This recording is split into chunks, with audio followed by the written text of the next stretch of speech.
Car-Toon, featuring Little Brrm.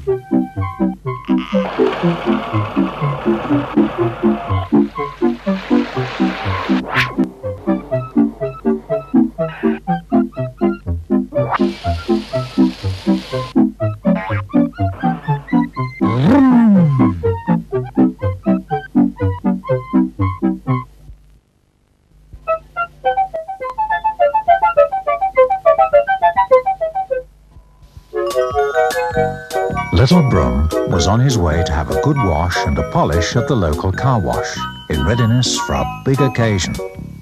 He had entered the prettiest motor car competition at the motor show. There were going to be lots of other cars there, all sparkling and shiny. So if he was to be sure of winning, he had to look his very best. He arrived at the car wash just as Ronnie Railton was coming out. He did look good after his final polish. "Hello, Ronnie," said Little Brrm. "You're looking very smart today. Going somewhere nice?" "Yes, I am," said Ronnie. "I've entered myself in the prettiest motor car competition at the motor show tomorrow. Do you think I'll win?" "Oh," Little Brrm was taken aback. I'm entering in the same competition. We'll be competing against each other, won't we? But I don't suppose I'll stand much of a chance against you." "Well," said Ronnie, "you never know. After wash and polish, you'll feel like a different car. So good luck to you, and may the best man win and all that. I'll see you there." And with that, Ronnie drove off. As he was being cleaned and polished, Little Brrm thought to himself, "Even if Ronnie Railton is a very smart car, there's no reason why I shouldn't try." When he saw himself in the mirror after he was finished, he thought Ronnie was right. He did feel like a different car because he looked so smart, and he might still stand a chance in the competition after all. It was morning, and Little Brrm was awake early to make sure he got to the competition on time. But as he looked out of the window, he got a terrible shock. It was raining, hard. He was very upset after all his trouble getting clean and shiny. He couldn't see how he was going to get to the motor show without getting wet and dirty. His hopes of winning the competition were quickly fading when he noticed a car going past with an umbrella up. It looked a bit funny, but it was keeping her fairly dry. "I've got an umbrella somewhere," thought Little Brrm. "I'll see if I can find it." After searching for some time, he found the umbrella. But when he opened it, he was surprised to see how big it was. "Oh, that's all right," he thought. "This will really keep the rain and mud off all of me." So out in the rain he went with his umbrella. He set off for the motor show and started. He was all right for a while. The umbrella really did keep him nice and dry, except for his wheels, of course. Little Brrm was just getting used to driving with the umbrella over him when a wind started to blow. It got stronger and stronger. Little Brrm was having trouble staying on the road because the wind was getting so strong. All of a sudden, a particularly strong gust of wind lifted him right off the ground and up into the air. Up and up he went, and as the ground got further away, he wondered if he would ever get down again in one piece. "Help! Somebody! Help!" But there was nobody who could help him now. "Oh!" He looked up at the umbrella above him. It seemed quite safe. Maybe he was making a fuss about nothing. Looking down, he could see all the other cars and trucks. They looked like little toys. He'd never seen the world from this angle before, and it was a great thrill for him. "Whoopee! I'm beginning to like this." Little Brrm continued to go up and reached some white fluffy clouds. He went straight into them, and for a while he couldn't see a thing. It was like being in a mist. But when he came out the other side, it was sunny and the rain had stopped. "This is nice," he thought, as he floated along in the warm sun. Beneath him was the fluffy blanket of clouds, and as he floated over them, he had an idea. "Well, as I am up here now out of the rain, I suppose all I have to do is steer towards the motor show, and I shall get there clean and dry. But which is the right direction?" Without a road to guide him, he was lost. As he drifted along, he had a thought.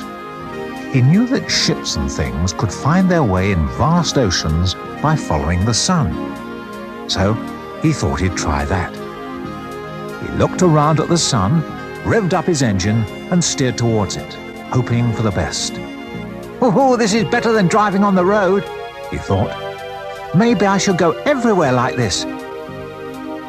After traveling for a short while, he looked ahead and noticed in the distance a great big black cloud. It was a thunderstorm, and he was heading straight for it. As he got closer and closer to it, little Brrm became frightened. It was so menacing. But this was the direction he wanted to go in, and there was nothing he could do about it anyway. There was no turning back now.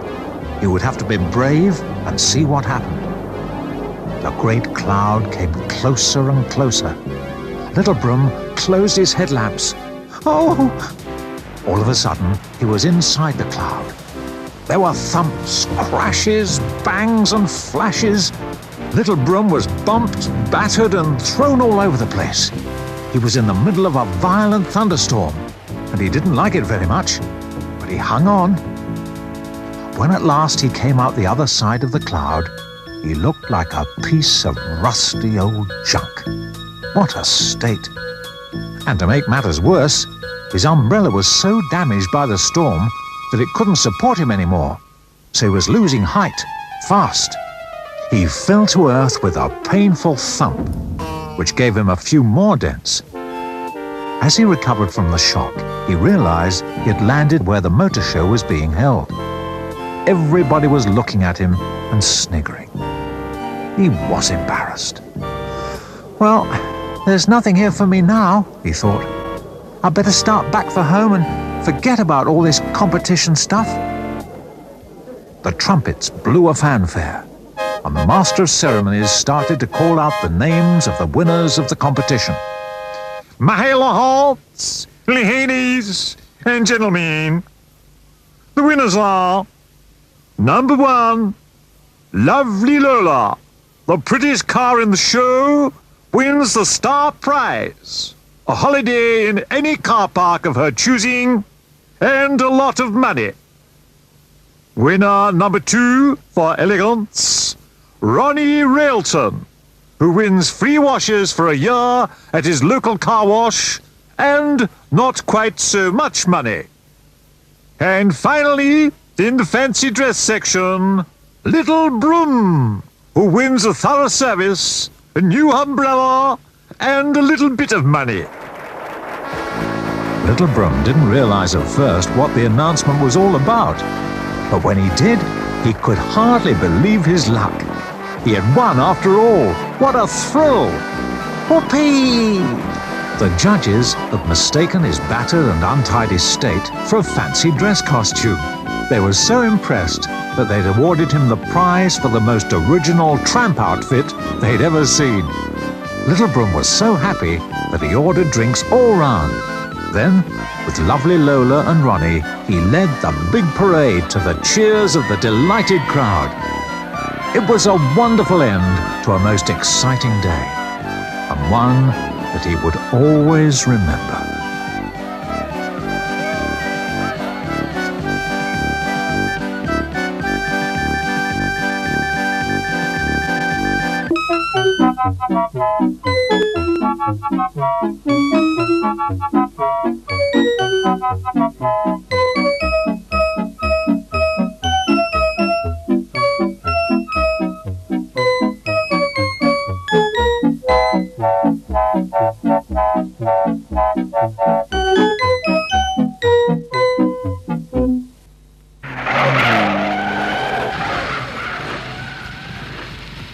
A Car-Toon. Car-Toon, featuring Little Brrm.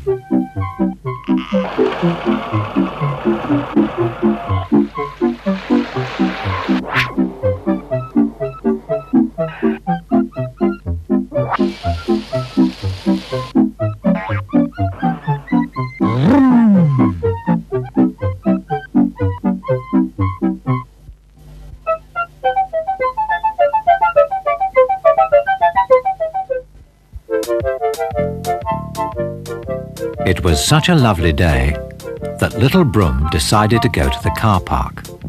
There were quite a few parks near him where all cars could go for a peaceful rest. The one he liked best was the multi-storey park in the centre of town, and the best place was on top. There he could get a good view of the town. As he stopped at the traffic lights, he noticed a very smart-looking garage. Little Brrm thought, "Oh, I'd love to live in a place like that." As he was thinking about it, the door of the garage opened, and out came an immaculate car. It was as smart as his garage, sleek and shiny. "Cool," thought little Brrm.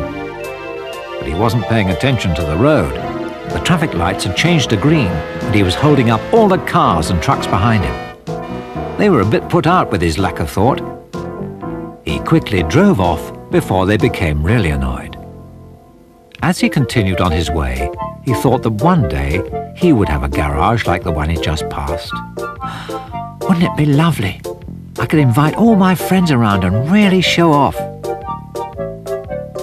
He soon got to the car park, was about to get his ticket, when he realized he didn't have any money. "Oh dear, what can I do?" he thought. "I know. I can creep under the barrier and pay when I come here next time." So, being small, he managed to slip under the barrier and started his climb to the top. Up and round he went until he reached the top. Then he went to his favourite place and settled down. "Oh, this is good," he thought, as he gazed across all the buildings in the town.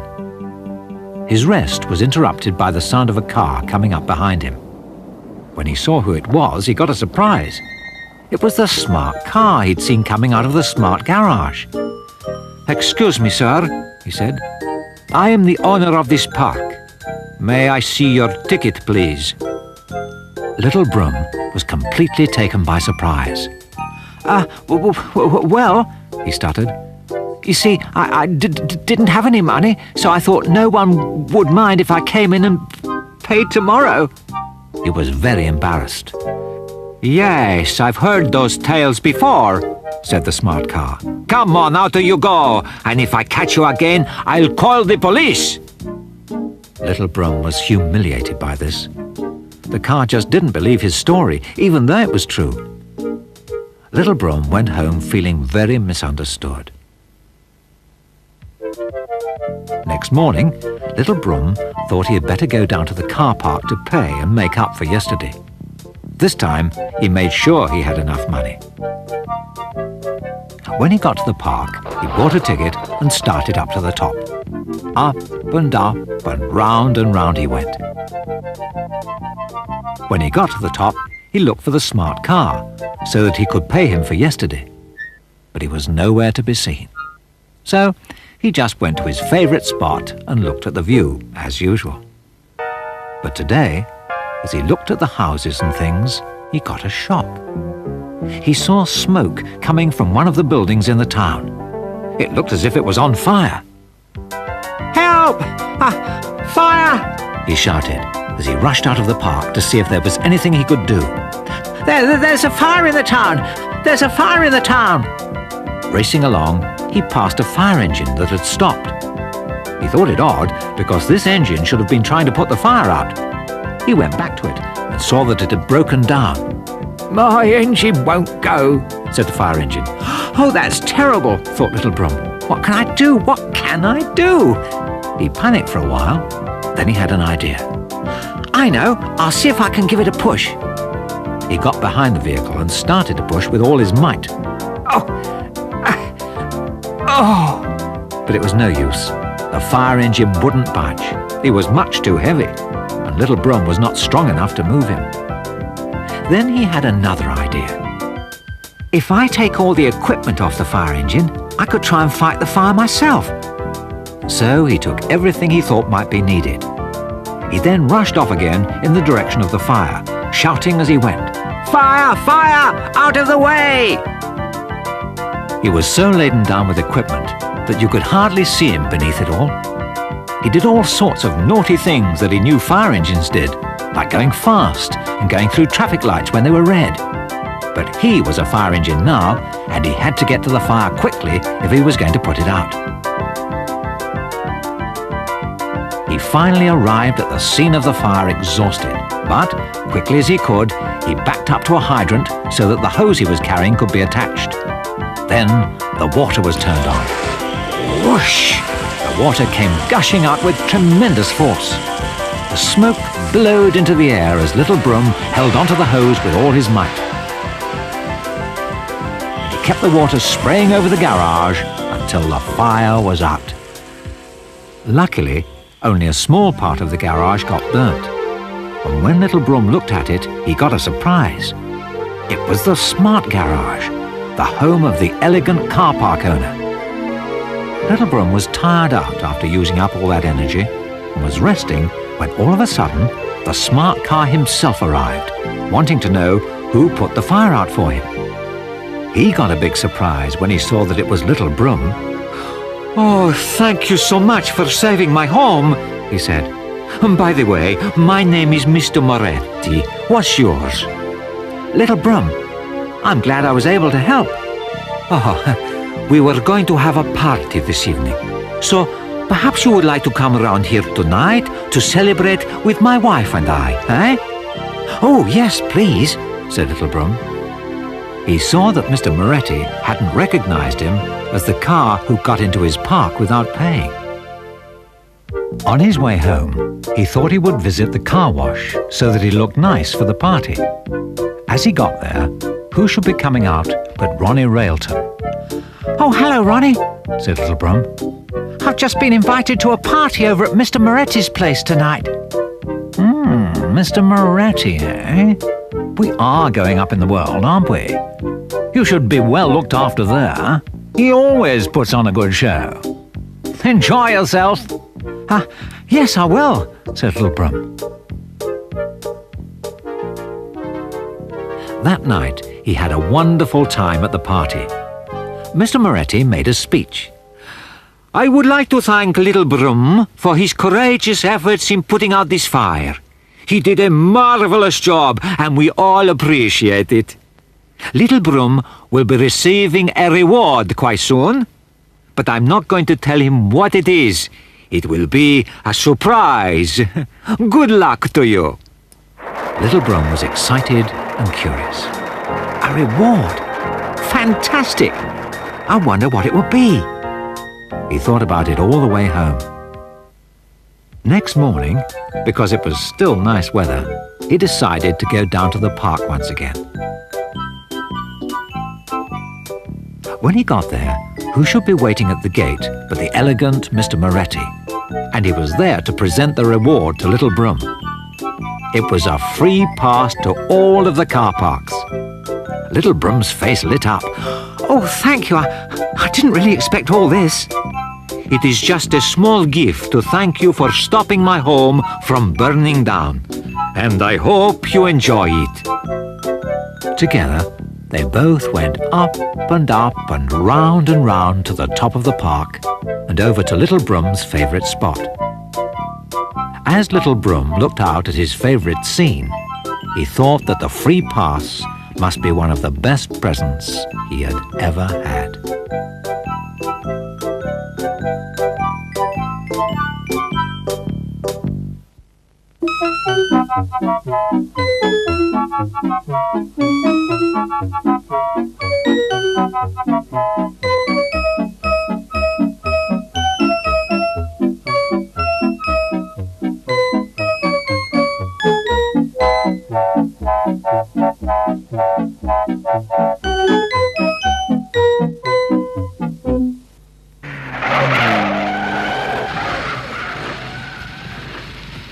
A car featuring Little Brrm.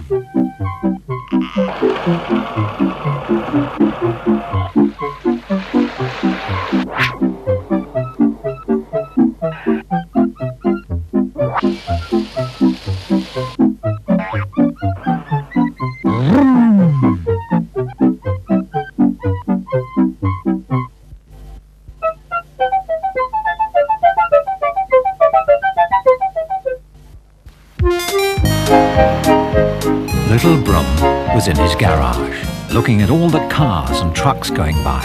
There were so many, all different shapes and colours. Just then, a group of very old cars passed by. They must have taken part in the old Crocs race, which happened every year around this time. The sight of these old cars reminded him of his grandfather, whom he hadn't seen for a long time. It gave him an idea. Why not go and visit Grandpa? It's a long way to travel, but if I start out early in the morning, it wouldn't be so bad. He decided there and then that he would go and see his grandfather. The sun was just creeping over the hill the following morning as Little Brrm started out on his journey. He made sure that he had everything he needed for the long trip ahead. He motored gently along, enjoying his journey on a nice sunny day. It was about noon when he reached the village where his grandfather lived, and, a little tired, he drove up to Grandpa's garage. He saw his grandfather outside, contentedly ticking over and enjoying a relaxing smoke. Little Brrm drove up to him. "Hello, Grandpa. How are you?" "Eh? What's that?" said his grandfather, who then looked up. "Oh, it's you, Alf. How are things?" "No, it's not. It's Little Brrm." "Little Brrm?" said his grandfather with excitement. Well, hello, my lad. Oh, it is good to see you. I'm sorry I didn't recognize you. My lamps are a bit dim these days. I mistook you for an old friend of mine, Alfie Romero, who comes around to see me quite a bit. Company, you know. Well.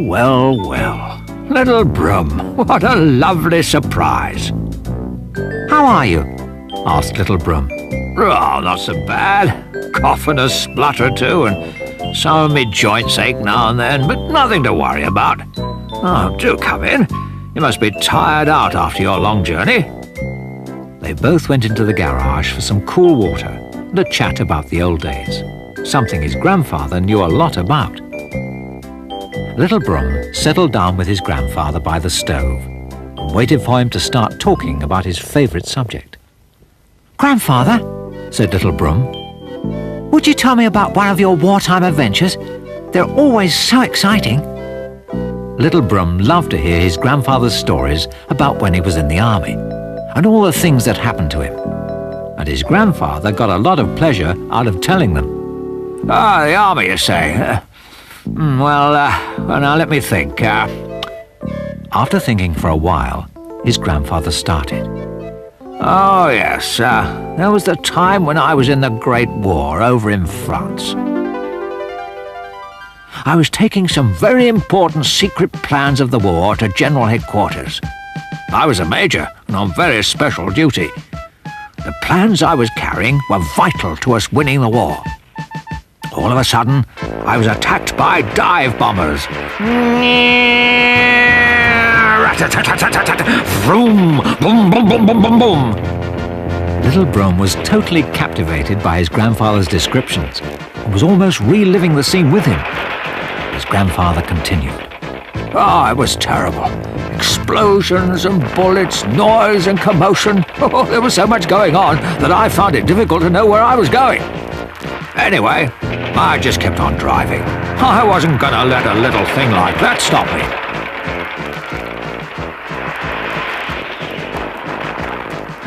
Gradually, the bombing and the noise stopped, and "What happened then?" said Little Brrm, anxiously interrupting. Just a minute. Don't be in such a hurry. I'm going as fast as I can. Where was I? Oh, yes, I know. Well, it became nice and peaceful once more, so I continued on my way. And after a short time, I realized that I was completely lost. For a while, I tried to find the bearings, going first one way and then the other, but I still didn't know where I was. What can I do now? I thought to myself. What would you have done? He said, looking at Little Brrm. Little Brrm couldn't think what he would have done in the same circumstances, so he just looked up at his grandfather with a blank stare. Well, this is what I did, continued his grandfather. I looked around for someone to ask, because I've always found that asking the way home when you're lost is the best thing to do. The only trouble was, there was nobody to ask. So I drove along until I found someone. Then in front of me, I saw a couple of trucks. I was just about to ask them the way, when I realized that they too were lost. They were arguing about which way to go. One wanted to go one way, and the other one wanted to go the other way. It seemed that I was the best person to take the initiative and choose. As I was a superior officer, this is what they expected, and so they agreed to follow me, thinking I might know the way back. Of course, I didn't know the way any more than they did. But the three of us travelled along together, going in all sorts of different directions. After a while, we came across a big tank and 3 other cars who were also lost. They too agreed to follow me, thinking I knew where I was going, but of course I didn't. As we travelled along, many other vehicles joined us. Guns, tanks, cars and trucks, until we became a convoy miles long. There must have been thousands of vehicles following me, thinking I knew the way, when I didn't. Anyway, it must have been my lucky day, because I eventually managed to find our general headquarters, and what a relief that was. But to my surprise, all the vehicles who had been following me were on the other side in the war, fighting against us. They were enemy vehicles, so they were all taken prisoner and not allowed to leave our headquarters. Well, with all those valuable vehicles taken away from them, the enemy couldn't carry on fighting, so they gave up, just like that. And that's how I won the war for our side and got this medal to prove it. Little Brrm looked down at the badge on his grandfather's bumper. "Car," he said. "That's a wonderful story." "Yeah, I suppose it is," said his grandfather. Little Brrm was really impressed with the exciting tale, and he lost all sense of time listening to it. He was brought back to reality when his grandfather started speaking again. "Although there was the time when we had to parachute behind the enemy lines in Burma, it was—" "I'm sorry, Grandpa," interrupted Little Brrm, "but I don't have the time to hear another story. I shall have to start making for home soon. I do have a long way to go." "Oh, very well," said his grandfather. "Well, it's a pity you have to go so soon, but I suppose you do have a long journey in front of you. But you will come and visit me again, won't you?" Little Brrm promised he would come and visit his grandfather, soon. They said goodbye to each other. "Bye-bye, Grandpa," said Little Brrm. "Bye, lad," said his grandfather. "Come back soon." As Little Brrm drove back home, he couldn't help thinking how wonderful it must have been to have had all those marvellous experiences and to have led such an exciting life. He consoled himself with the thought that maybe his grandfather was exaggerating slightly, just to make the story more interesting. And perhaps most of his adventures were, well, just stories, and not really true. Little Brrm didn't mind at all if they were so. His grandfather gave him a lot of pleasure with his tales of adventure, which was all that really mattered. Little Brrm was happy. It had been a lovely day.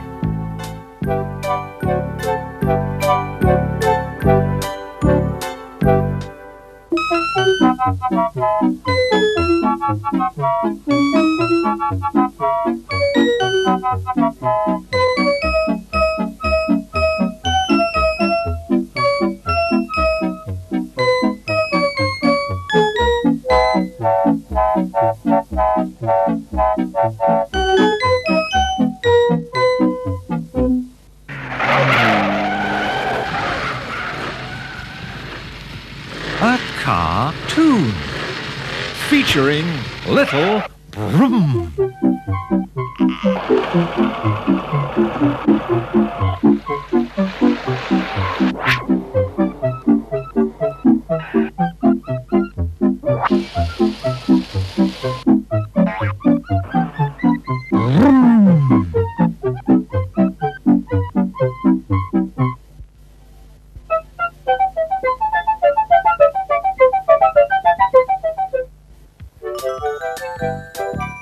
One day, Little Brrm was driving along when he saw a truck putting white lines down the middle of the road. The truck seemed quite happy.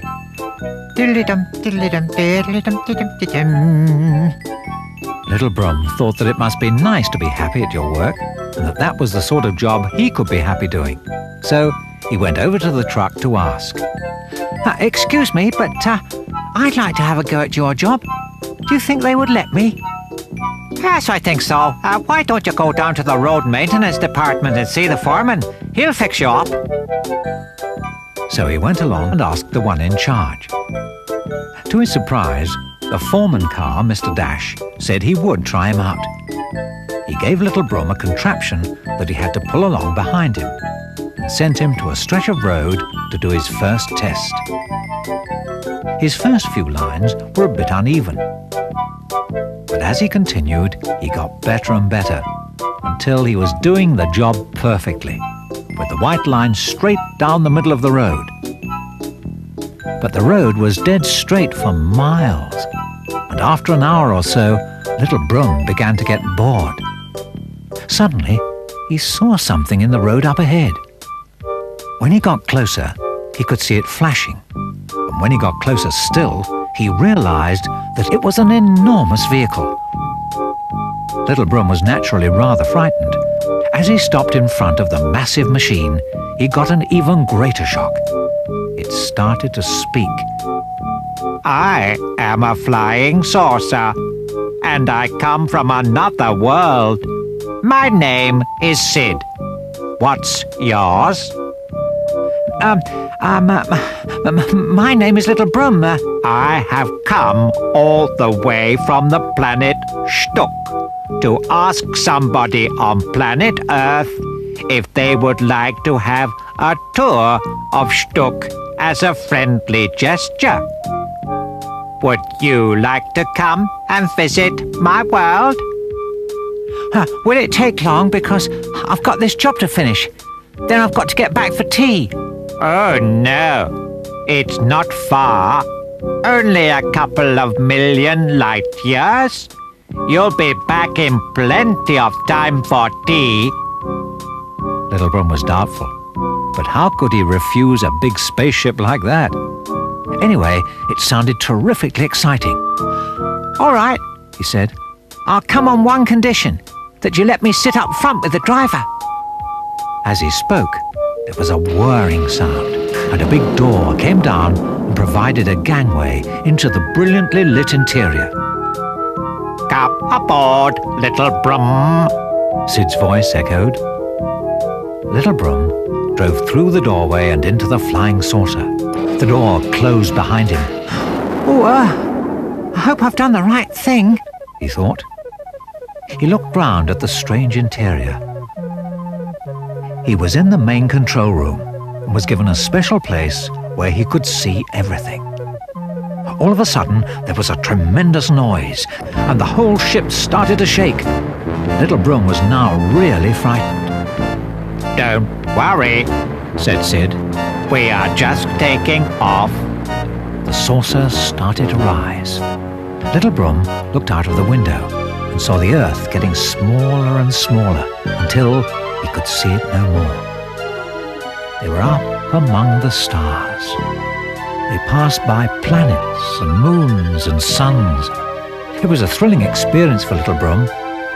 Then the vibrations returned. We are now approaching the planet of Shtuk. As the spaceship descended, he looked out of his window at some weird-looking buildings and some equally weird-looking vehicles. Then Little Brrm got a real shock. There, coming straight for them, was another spaceship. It came closer and closer until... crash! It hit Sid, who shook and vibrated with the impact. Little Brrm was amazed that they had survived such a collision. But the spaceship was reassuring. Don't worry, it was only a minor hit, no problem. The spaceship finally came to rest. Little Brrm was relieved to be on the ground again, safely.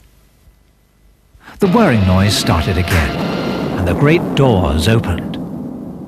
Little Brrm drove out to meet some of the funny-looking cars who were waiting there. One of them spoke. Hello, and welcome to Stuck. I am your guide. My name is Chaos, and I will show you around. "Oh, thank you," said Little Brrm. If you would like to follow us. And with that, the group of strange cars led Little Brrm, in a rather haphazard fashion, out of the spaceport towards the main road. Little Brrm was shocked when he turned onto the broad highway. There was utter chaos. Cars were driving in all directions, bumping into each other, spinning around in circles, rolling over and over. It was total confusion. "This is terrible," he thought. "Why don't they do something about it?" Chaos, the guide, apologized for the disorder. He said that on Stuck, they hadn't got much of a road system because they didn't know how to make it better. We are very good at other things, but not on the road. This gave Little Brrm an idea. "Would you mind if I showed you how to do it?" The guide and his friends looked at him with interest. No, we don't mind. But what can a little car like you do to help? We've had this problem for years. You surely can't have the answer after just 10 minutes here. Little Brrm plugged in his road lining machine with confidence and started painting lines down all the roads.